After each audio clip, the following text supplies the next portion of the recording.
Easter's always one of the most exciting and busiest days for anyone in the church world. And I know that you are a leader who wants to see people in a growing relationship with Jesus. You might be trying to juggle a strategy or a tactic, or maybe you're even feeling a little behind the game because you've been so focused on that Sunday. You're missing some good, clear steps for what you can do right now to make a difference in people's lives.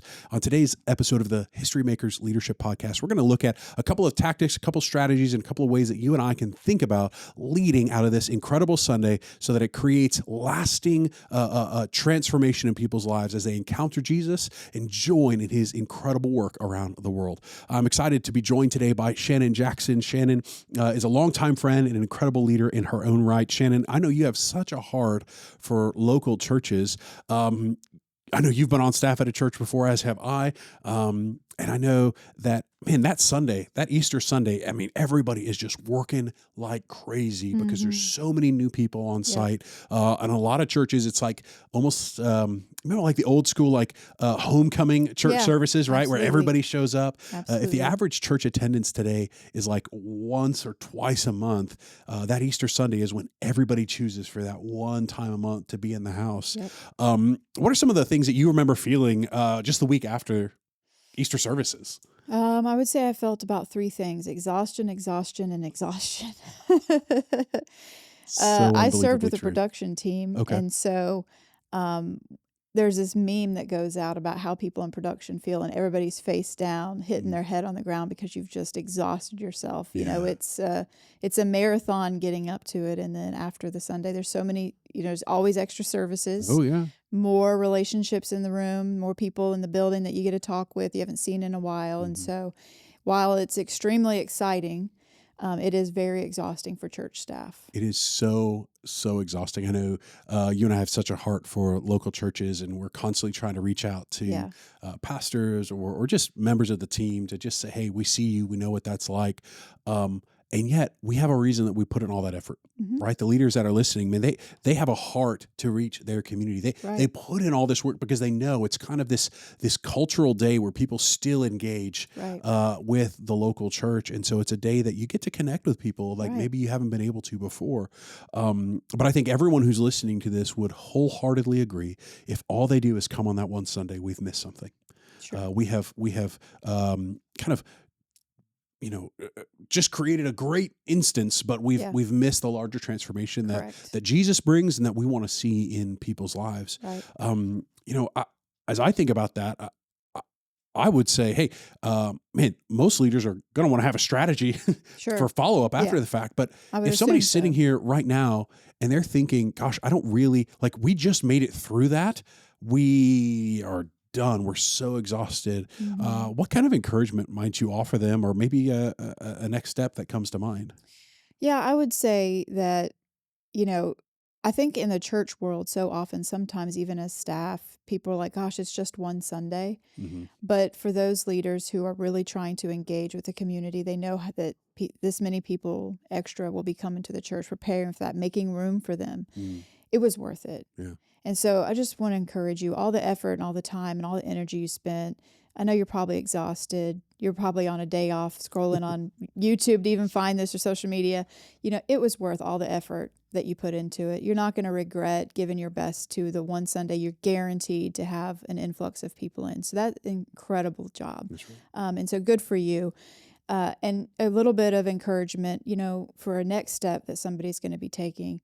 How are we discipling them? How are we engaging with them? How are we getting them involved in the community? Yeah. And so I would say your next step is reaching out to those people. Yeah. Even as the pastor, making a phone call, your whoever the pastor is that maybe handles those things, or your volunteer person.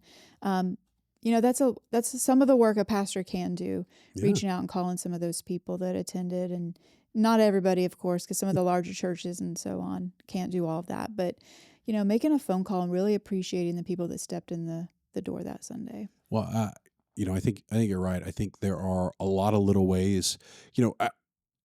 Maybe in decades past, communities look different, Mhm. but in today's world, there are so many places where people in the community can find a sense of fellowship or camaraderie. Right, your Yep. kid's sports team, Yep. that online Facebook group or Yeah. or Instagram account that people like to follow or comment or be connected to.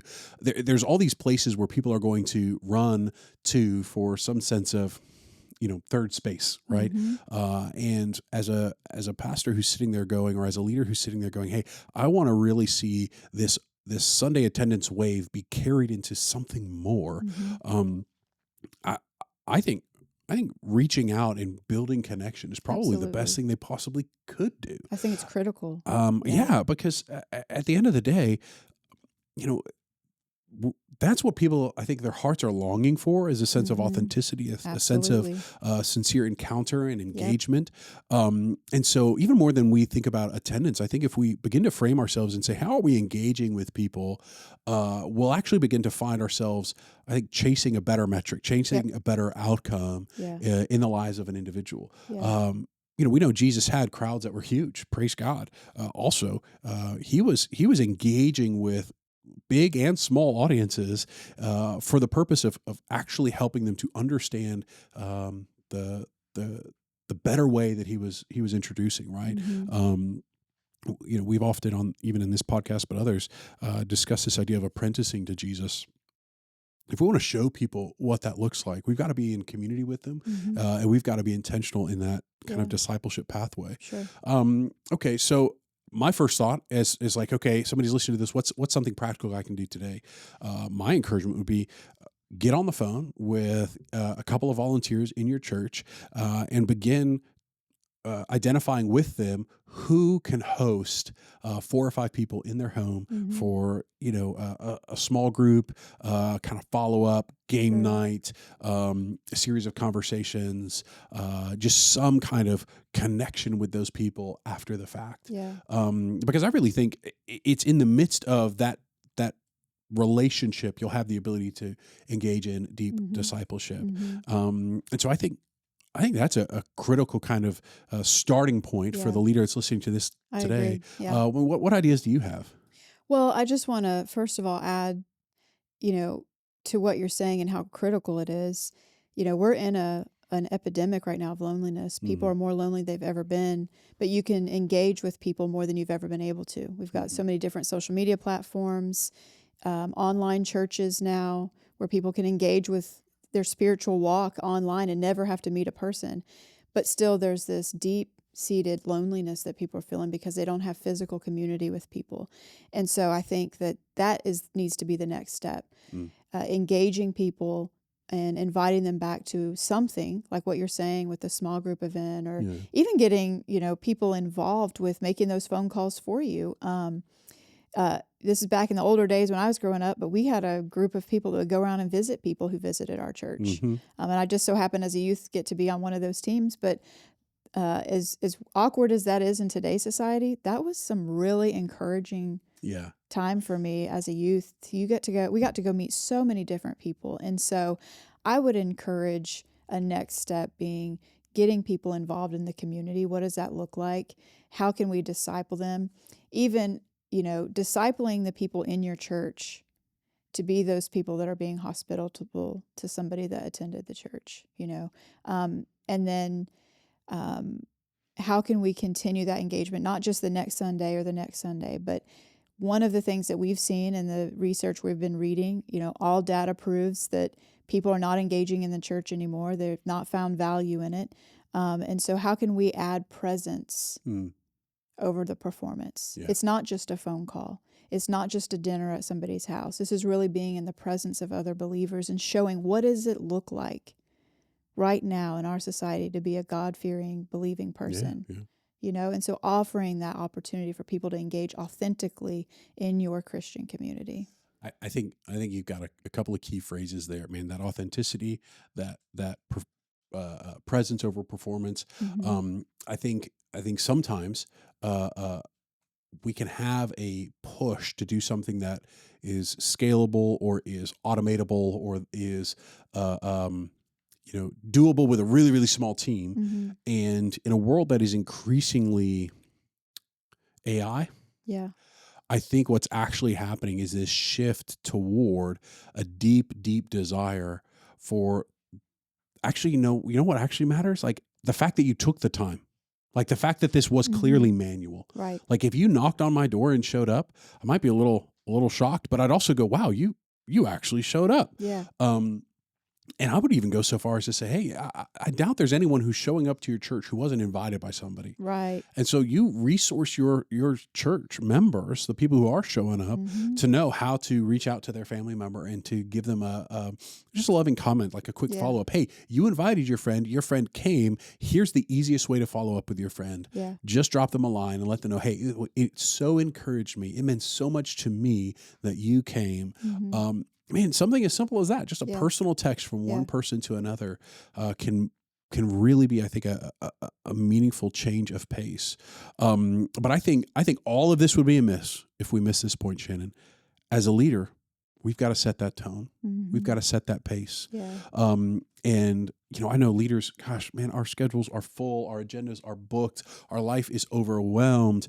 But I think if we're practicing these 8 core values, there's 2 that are going to come to play. And the first is we are going to be in an abiding, intimate relationship with God. Absolutely. We've got to be leaders of intimacy in our walk with him that result in a joy-filled, obedience and followership to what God has called us to do. And he's called us to reach, to love and to, have a passion for the harvest. Yep. And in our, at least in the American culture today, in the Western culture today, if we want to be relevant in the way that we reach people, I think we've got to do that increasingly, again, driven by community, driven by a sense of authenticity, and again, just not driven by an ongoing, I'm performing this because you expected and I expected, and we're all just kind of going through a set of motions. But the radical realness of sitting down with somebody and saying, hey, let's talk about this. Yeah.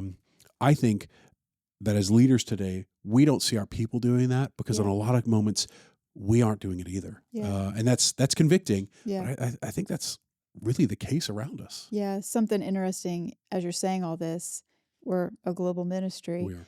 And this isn't necessarily meant to be funny, but it's just ironic to me. So I'm having a little giggle over here with what you're saying, because in the Middle Eastern context, you invite, let's just say, here in America, you invite 4 or 5 people to church. They come. Let's say you got 6 people with you at church on that Easter Sunday.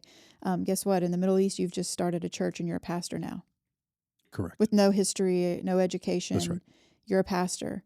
And I feel at times we can be a little hesitant on making some stronger demands out of people that go to our church because we're afraid of what that would mean for them. We don't draw that leadership out of them because we're not sure if they're ready yet.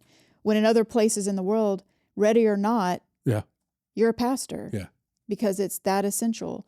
And people growing with Christ, when Jesus was leading, it's not like he had a moment when he was on and a moment when he was off. Yeah. People were with him 24/7. He had to purposefully retreat away from people to spend time with God. And so, the whole no performance, presence over performance saying, it's really, you should never turn off. Yeah. There should be a way in which you're always discipling. That's your lifestyle. And so we would want to raise our church up in that way where, you're ready. Yeah. You're inviting people to church.